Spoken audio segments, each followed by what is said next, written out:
NDA पर तेजस्वी यादव भारी पड़ेंगे, इस बात में तो कहीं कोई हमको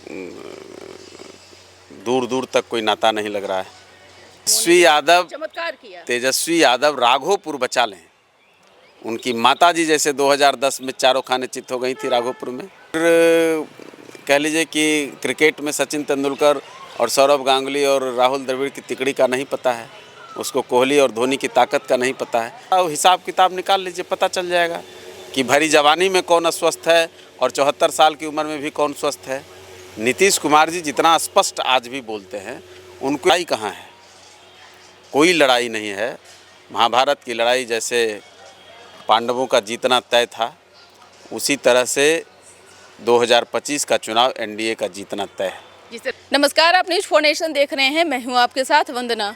विधानसभा चुनाव के तैयारियों में महागठबंधन पूरी तरीके से जुट गई है। लगातार बैठक हो रही है, लेकिन बैठक में सीएम फेस पर अभी तक मुहर नहीं लगी है। और भी कई विषय हैं। हमारे साथ बात करने के लिए हैं हम पार्टी के राष्ट्रीय प्रवक्ता श्याम सुंदर शरण। कैसे देख रहे हैं, क्या लग रहा है, कितना भारी पड़ेंगे तेजस्वी यादव एनडीए पर इस बार? अब एनडीए पर तेजस्वी यादव भारी पड़ेंगे, इस बात में तो कहीं कोई हमको दूर दूर तक कोई नाता नहीं लग रहा है, क्योंकि एनडीए इतना ज़्यादा मजबूत है बिहार में। ये चीज़ हम लोगों ने कई बार साबित किया है। आपको लोकसभा के चुनाव में, आपको विधानसभा के उपचुनाव में आपने देखा होगा कि महागठबंधन की जीती हुई 3 सीटें हम लोगों ने छीन ली, और एनडीए की 1 सीट जो जीती हुई थी वो तो हम लोगों ने रखा ही। लोकसभा के चुनाव में भी वही हुआ। शाहाबाद के इलाकों में कुछ कतिपय कारणों से कुछ सीटों को उन्होंने जीत लिया, लेकिन जनता में तो उनका क्या हश्र है, क्या उनकी स्थिति है, ये तो सब स्पष्ट है। और तेजस्वी प्रसाद यादव को जब उनके ही गठबंधन के लोग नहीं मान रहे हैं, उनके ही गठबंधन के लोग उनको अभी झूला झूला रहे हैं, कभी इधर कभी उधर, कभी कुछ हो रहा है, तो फिर लड़ाई कहाँ है? कोई लड़ाई नहीं है। महाभारत की लड़ाई जैसे पांडवों का जीतना तय था, उसी तरह से 2025 का चुनाव एनडीए का जीतना तय है। जिस तरह से तेजस्वी यादव मुख्यमंत्री नीतीश कुमार को अस्वस्थ बता रहे हैं, उनकी मानसिक स्थिति ठीक नहीं है, ऐसा कहते नजर आ रहे हैं। दूसरी तरफ महागठबंधन में जितने भी घटक दल हैं, तब लगातार लोगों के साथ बैठक हो रही है। सीएम फेस को लेकर भी तय नहीं किया गया है, और यही स्थिति एनडीए में भी है, क्योंकि कई बार ऐसा देखा गया है कि बीजेपी के कुछ बड़े नेता हैं, चाहे अमित शाह की भी अगर हम बात करें, तो उन्होंने भी कोई ऐसा इस पर अभी तक बातें नहीं कही है। कुछ लोग कह रहे हैं कि पार्लियामेंट्री तय करेगी। कैसे देख रहे हैं? देखिए, कुछ लोगों की बातों का हम लोग ये नहीं कह सकते हैं, लेकिन आपने देखा होगा कि पिछले 4 महीने से, जनवरी के महीने से 15 जनवरी से पूरे बिहार में लगभग ज़िलों में 2-4 ज़िले रह गए हैं, नहीं तो लगभग ज़िलों में कार्यक्रम हुआ एनडीए के बैनर तले, और उसमें एनडीए के 5 घटक दलों के प्रदेश अध्यक्ष की उपस्थिति में कार्यक्रम हुए।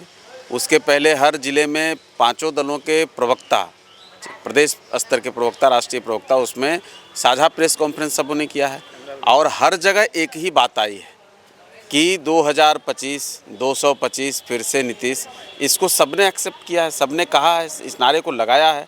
तो इसमें हमको तो नहीं लगता है कि कहीं कोई दिक्कत है, लेकिन अब जिनको लग रहा है उनको अच्छा है, मुबारक है, आप इसी में उलझे रहें।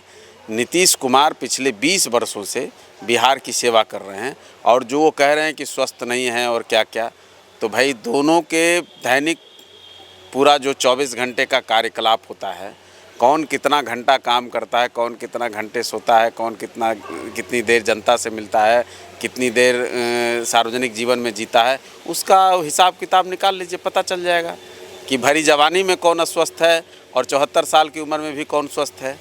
नीतीश कुमार जी जितना स्पष्ट आज भी बोलते हैं, उनके फ्लुएंट को देख लीजिए, वो जो बोलते हैं, उनकी जो स्पष्ट आवाज़ आती है, उनका जो भाषाई पकड़ है, उसके आसपास भी अगर तेजस्वी यादव जी दिखते हों, कितने शब्दों में करने लगते हैं, ये तो सबको ही जानता है।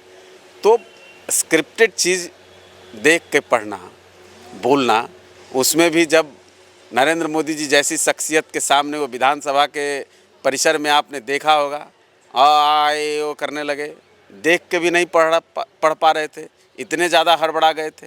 और वो तुलना कर रहे हैं उन नीतीश कुमार से जिनसे उनके पिताजी भी सीखते थे, जिनको जिन्होंने उनके पिताजी को भी मुख्यमंत्री बनाया था, उस नीतीश कुमार की तुलना करना, उनसे कोई चीज़ में अपने आप को बराबर समकालीन खड़ा करके दिखाना, हमने तो देखा है कि उनके मुख्यमंत्रित्व काल में भी उन्होंने काम किया, सहज भाव से खड़े नहीं रह पाते थे। मुख्यमंत्री के औरा के सामने उनका जो औरा है, उनका जो राजनीतिक कहिए कि ओहदा है और कद है, उसके सामने तो तेजस्वी यादव कहीं टिकते भी नहीं हैं। उनके सामने खड़े रहने में भी घबरा जाते थे। तेजस्वी यादव किसी और के रिमोट से चलने वाले एक पुतले मात्र हैं। कुछ लोग लिख करके देंगे, वो उसको पढ़ेंगे, अन्यथा 4 लाइन किसी भी विषय पर तेजस्वी यादव अपने मन से बोल नहीं सकते हैं, बातें जितनी बड़ी कर लें। सवाल ये भी है कि आपकी पार्टी यानी हम पार्टी एनडीए का हिस्सा है। आपने देखा होगा पिछले लोकसभा चुनाव में शाहाबाद में आप लोगों को बुरी तरीके से हार का सामना करना पड़ा था। इस बार इज्जत बचा पाएंगे? कैसे वहाँ की जनता को आप लोग खुश करने का स्ट्रेटजी बना रहे हैं? देखिए, शाहाबाद हमारी ताकत रही है, ठीक है। कतिपय कारणों से मैंने कहा भी, हर चुनाव में एक अलग तासीर होती है, कुछ परिस्थितियाँ पैदा हो जाती हैं और कभी कभी आप उसको संभाल लेते हैं, कभी कभी नहीं भी संभलता है। तो 2024 के लोकसभा चुनाव में कुछ ऐसी चीज़ें हुई जो नहीं होनी चाहिए थी, जो एनडीए के लिए नुकसानदेह रहा। तो अब आगे आने वाले समय में फिर वही गलती होगी।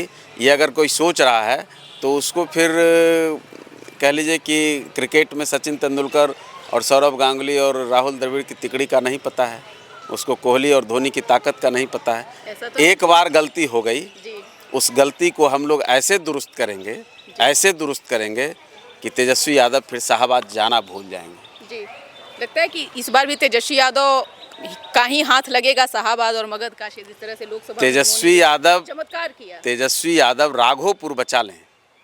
उनकी माताजी जैसे 2010 में चारों खाने चित हो गई थी राघोपुर में। उनके पिताजी जैसे पिछले अब तो चुनाव लड़ने लायक भी नहीं रहे, अब तो कोर्ट ने बैन कर दिया, लेकिन 4 चुनाव लगातार हारे। वैसे ही हम तेजस्वी यादव को कह रहे हैं, तेज प्रताप चालाक हैं, सीट बदलते हैं, कभी देखिए महुआ जाते हैं, कभी हसनपुर जाते हैं। पिताजी की संपत्ति है, जहाँ चाहें वहाँ लड़ लें।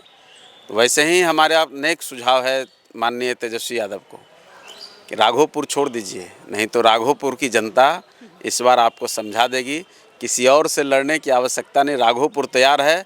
आपको एनडीए के तरफ से अकेले राघोपुर आपको पटकी दे देगा, समझ में आ जाएगा। बहुत बहुत शुक्रिया बात करने के लिए। तो आपने सुना कि क्या कुछ कहना था हम पार्टी के राष्ट्रीय प्रवक्ता श्याम सुंदर शरण का, जिनसे हम कई सवालों का जवाब लिए हैं। अपना ओपिनियन जरूर कमेंट बॉक्स में दीजिएगा। धन्यवाद।